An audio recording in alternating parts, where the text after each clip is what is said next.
Yo, stop whatever you're doing, because Jacksonville just turned into the plot of a Netflix crime drama and a telenovela all in one afternoon. ATK Scotty is dead. Not I heard he got locked up dead. Not he went missing dead. I'm talking clapped in the courthouse, mid-sentence, mid-breath, mid-life. And you know what's crazy? The man didn't even make it to the appeals stage 1 minute. He's standing there in that orange jumpsuit, thinking the worst thing. And his life was a guilty verdict. And the next minute, bang bang, somebody in the gallery just hit the CTRL plus all plus delete on his whole existence. Now, you might be thinking, how does this even happen in a building full of cops? Oh, fam, welcome to Jacksonville, where the street code runs deeper than metal detectors and where courtroom security is apparently just a suggestion. The rumor mill already on fire. Some say it was a random act, others calling it the most public gang retaliation in modern history. Me, I'm just here wondering, who had the audacity to serve cold street justice in front of the judge? And will they even live long enough to brag about it? Because what happened in that Jacksonville courtroom wasn't just a shooting. It wasn't just some random beef. This was years of bad blood, betrayal, and street politics exploding in the one place you'd think was safe. The place where you're supposed to face justice, not become the justice. So here's the quick rewind for the people in the back. ATK Scotty, real name Leroy Whitaker Jr., was already a walking headline before all this. If controversy had a face, it was Scotty's mugshot, tied up in multiple murder cases, accused of playing cleanup man in the Jacksonville drill scene. And oh yeah, allegedly snitching on his own boy, Ksoo. And when I say snitch, I don't mean whispering in the back of a cop car. I mean sitting in that witness stand, pointing fingers like he was auditioning for a courtroom drama, spelling out exactly how Ksoo supposedly pulled the trigger in the killing of Lil Buck. No hesitation. No, I plead the fifth. Just full-on betrayal with a side of state cooperation. Now, if you know anything about the Jacksonville street code, you already know that's not just crossing the line. That's turning the line into a trampoline and jumping on it until it breaks. Once you do that, there's no coming back. You can change your number, move to Alaska, join a witness protection knitting club. Somebody's still gonna find you. The thing is, Scotty wasn't some random dude in the game. He had history. He came up under the ATK banner, same crew as Ksoo, same people who were deep in the ATK versus KTA war. That beef's been cooking for over a decade, blood for blood, body for body, diss track for diss track. It's the kind of feud where people don't just forgive, they keep receipts. And when Boss Goon, Ksoo's blood brother, got smoked back in 2019, the city knew it was going to spiral. What nobody predicted was that, years later, one of Ksoo's own right-hand men would become the star witness, helping the state bury him alive in court. That's why the streets saw this coming, even if the courthouse metal detectors didn't. Now, picture the scene, courtroom packed, murmurs in the gallery, everybody waiting for the next round of testimony. Scotty's in his orange jumpsuit, shackles on, face looking like he's seen every angle of betrayal, because he has the tension thick enough to cut with a machete. Then, from the back row, a figure in a dark hoodie moves just enough to catch the corner of Scotty's eye. Witnesses say Scotty had a split second where his whole demeanor changed. 1 second, he's trying to look composed, maybe even thinking about lunch break. The next, his eyes go wide. And then, to flashes, to deafening pops, people screamed. Papers flew, court officers scrambled. The shooter, gone before anybody could even process what happened. No dramatic wrestling match, no drop the gun, just silence, chaos, and Scotty bleeding out on the cold tile floor. His life ending in the exact place he thought would protect him from the streets. And here's the part that's got the whole internet spinning.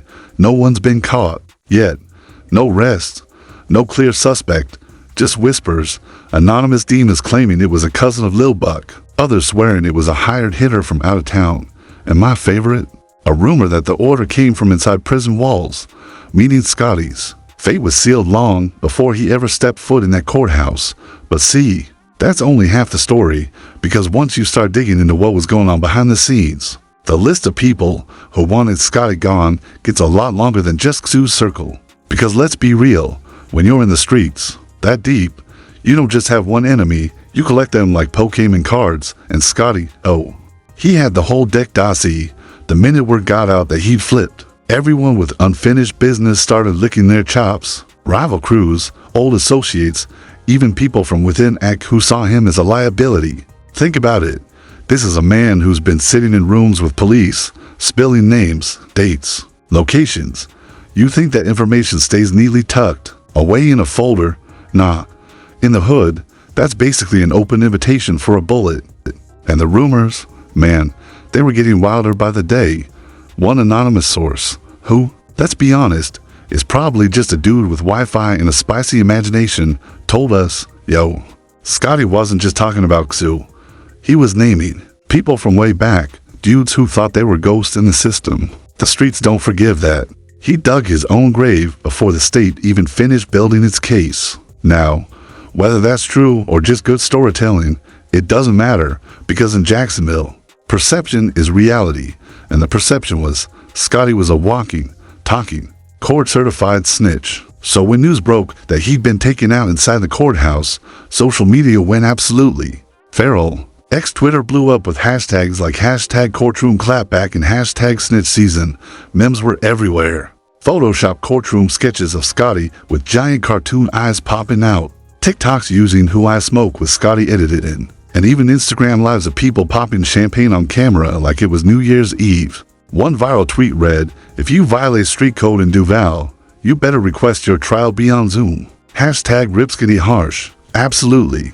But that's Jacksonville drill culture. Tragedy becomes entertainment faster than you can hit post. And here's where it gets messy. A supposed leaked security report started floating around. It claimed the shooter bypassed security by entering with a group of lawyers during a lunch break rush. No weapon was detected because it was allegedly a modified .22. That could be concealed in a phone case. Is that true? Who knows? But the story went viral faster than any official statement. Even crazier? Another leak, and again, alleged, suggested one of the bailiffs on duty had previously been investigated for connections to local gangs. Suddenly, everyone's whispering about an inside job. Like, how else do you get that close in a high-profile trial without catching a metal detector to the face? And then, of course, the conspiracy train really left the station. Some YouTubers started claiming Scotty's death wasn't even real, that it was a staged hit to smuggle him into witness protection. Others saying it was actually orchestrated by law enforcement to send a message, don't flip unless you're ready to disappear.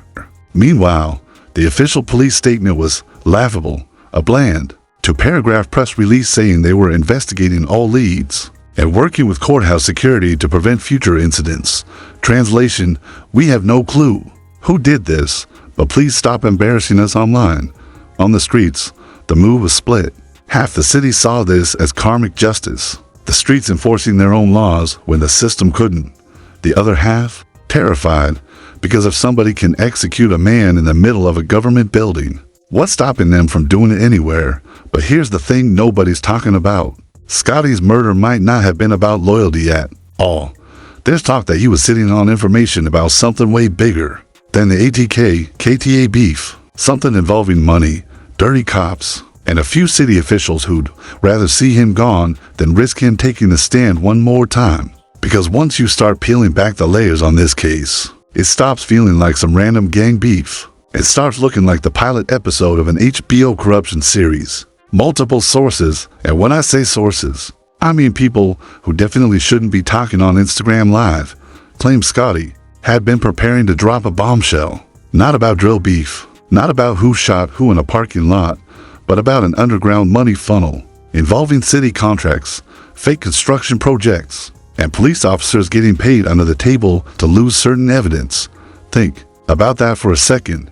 If even half of that is true, Scotty wasn't just a street rat turned snitch. He was holding the kind of receipts that could get people in suits and ties sent to prison. And in that world, street code has nothing. On political code, if the streets want you gone, you might have a chance. If the suits want you gone, you're done. Now here's where it gets straight up wild. One leaked court DOC again. Totally unverified, but way too juicy to ignore. Suggested Scotty had agreed to testify in a separate, sealed hearing against a non-criminal entity. Translation, someone powerful, someone untouchable, and someone who would have no problem making a courthouse murder look like just another day in Jacksonville. And the aftermath? Oh, the dominoes started falling fast.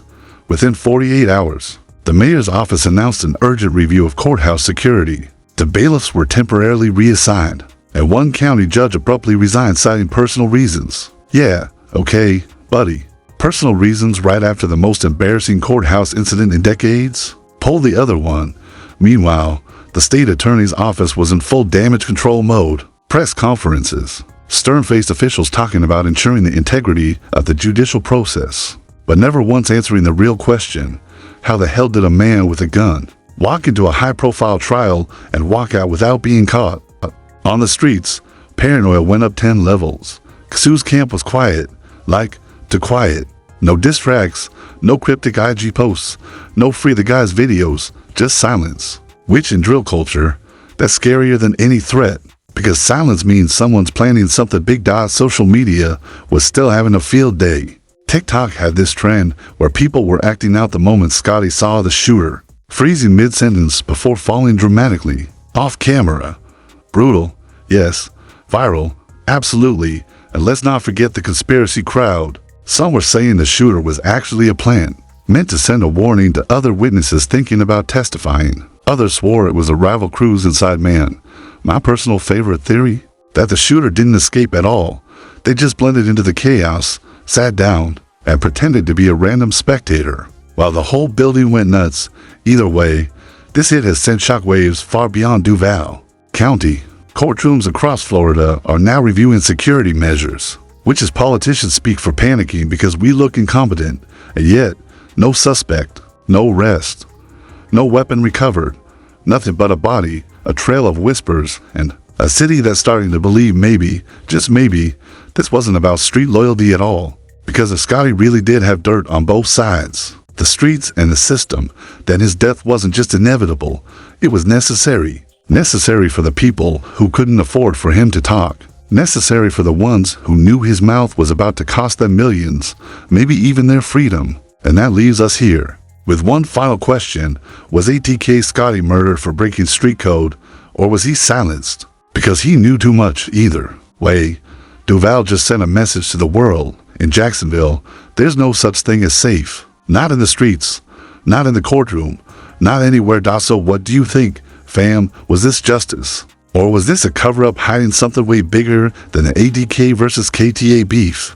Because I'm telling you, this smells less like street revenge and more like political cleanup. Drop your theories in the comments. I'm reading every single one. Smash that like button if you want me to dig deeper into the leaks. And don't forget to subscribe, because if this is what's happening in broad daylight, imagine what's going down in the dark. Stay tuned. The truth is only getting messier.